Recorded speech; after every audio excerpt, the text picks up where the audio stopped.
मेरा नाम गजानन ब्राह्मणे है। मैं आदिवासी मुक्ति संगठन का महासचिव और आदिवासी एकता परिषद का प्रदेश अध्यक्ष हूं और देश भर के सारे संगठनों के साथ में मैं जुड़ के काम करता हूं और अंतर्राष्ट्रीय स्तर पर भी जो किसान आदिवासी मजदूर के मामले को लेकर आंदोलन काम कर रहे हैं और वहां देश विदेश के संगठनों के साथ में भी मिल के मैं काम करता हूं। आज पूरे भारत देश के सारे किसानों ने अपने देश की सरकार द्वारा बनाए गए गलत कानून के विरुद्ध में भारत बंद का आह्वान किया है। उस आह्वान में हम लोग मध्य प्रदेश के आदिवासी किसान भी ऐसी भारत बंद के आह्वान पर मध्य प्रदेश में जिस प्रकार से किसानों के साथ में अन्यायपूर्ण कानून भारत सरकार ने बनाया है, उस कानून के विरुद्ध में आज हम लोग यहाँ सेंधवा एसडीएम कार्यालय में आकर महामहिम राष्ट्रपति महोदय को ज्ञापन दिए हैं। हमारी मांग है कि जिस प्रकार से भारत सरकार ने जो कानून बनाया है, उस कानून के तहत किसानों का जो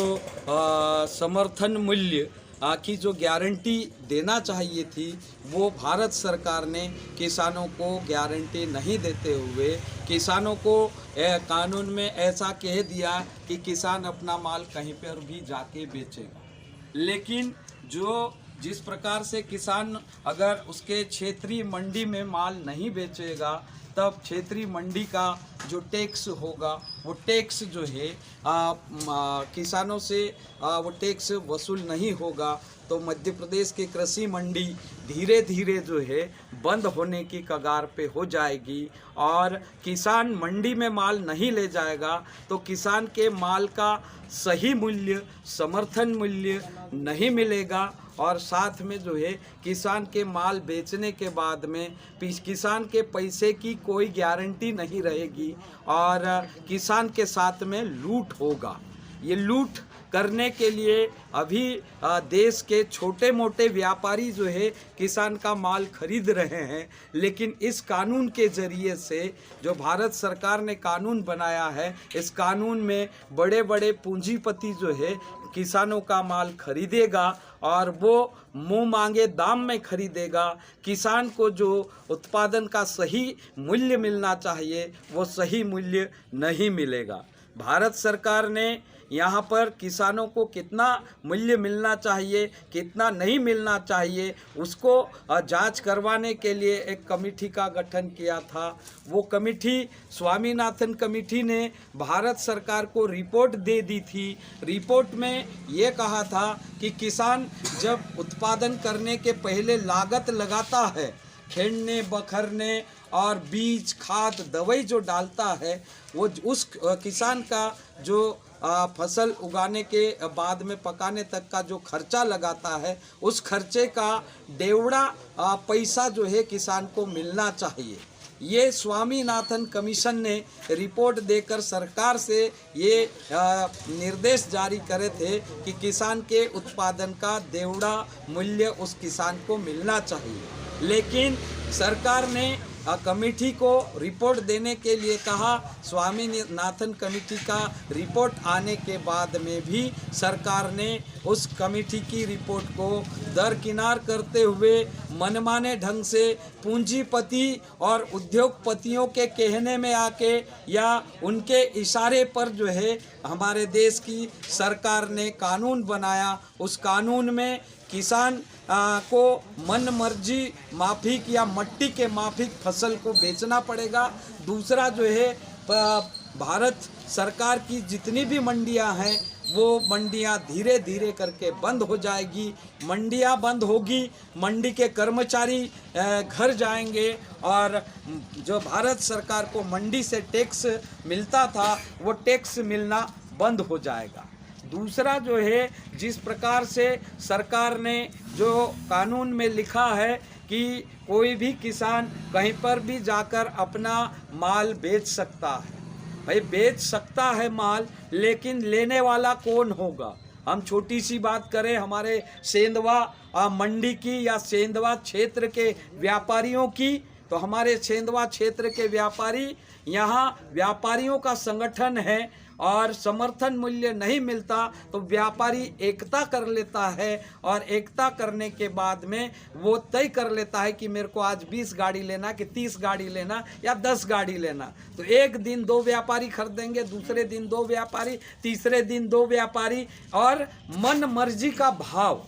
मंडी से नीचा भाव, समर्थन मूल्य से कम भाव, ऐसे में किसानों को लूट लूट के सेंधवा के कई सारे व्यापारी सेंधवा में कमाई करके आज जो है बाहर जो है महाराष्ट्र और गुजरात में बड़े बड़े कारखाने लगा के वो करोड़पति, अरबपति, खरबपति बन चुके हैं। और अभी भी जो है अगर भारत सरकार ऐसा कानून बनाएगी कि किसान मनमर्जी के माफिक माल बेचेगा, मनमर्जी का माफिक मतलब जो है सेंधवा में तो जो है माल कोई लेके आता तो जो है सेंधवा के व्यापारी छीन के जबरदस्ती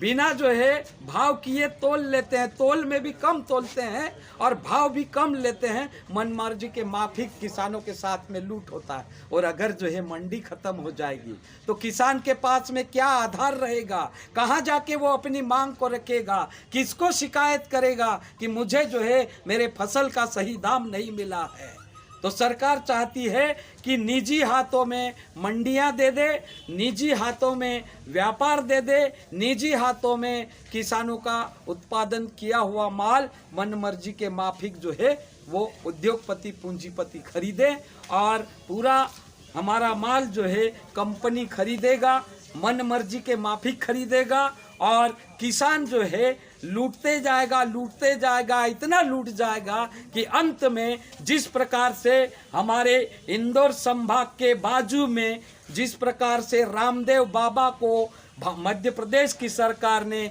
1 रुपये एकड़ के हिसाब से हमारे प्रदेश की जमीन एक बाबा को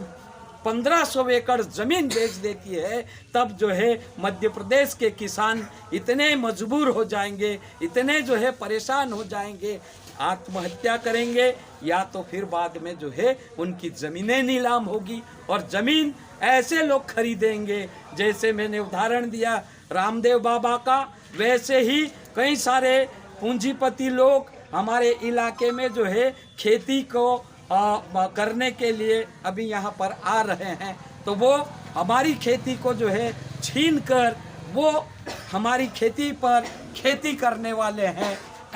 इसीलिए हमारे देश की सरकार पूंजीपति लोगों की सरकार है, इसीलिए पूंजीपति लोगों के इशारे पर किसान विरोधी घटिया कानून लाकर हमारे देश के किसानों को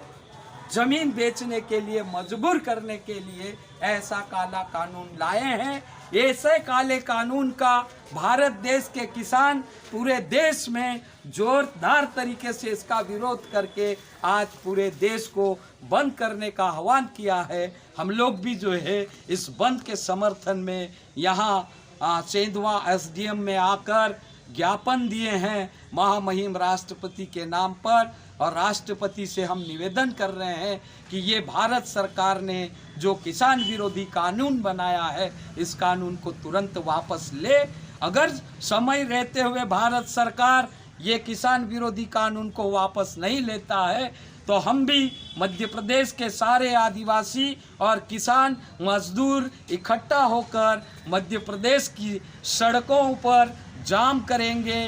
देश बंद करने में, गांव बंद करने में पीछे हम भी नहीं हटेंगे। ऐसा हम लोग भी जो है प्रण करके जो है कृषि के जो कानून है अगर सरकार नहीं वापस लेती है तो ये हम बात जो है आज यहाँ एसडीएम कार्यालय के सामने कहकर हमारे इस कार्यक्रम को आगे बढ़ाते हुए हम आज के बाद में पूरे आदिवासी इलाके में ये मुहिम छेड़ेंगे और जब तक कानून वापस नहीं होता तब तक हमारी मुहिम जारी रहेगी और सरकार का विरोध जारी रहेगा। जिंदाबाद।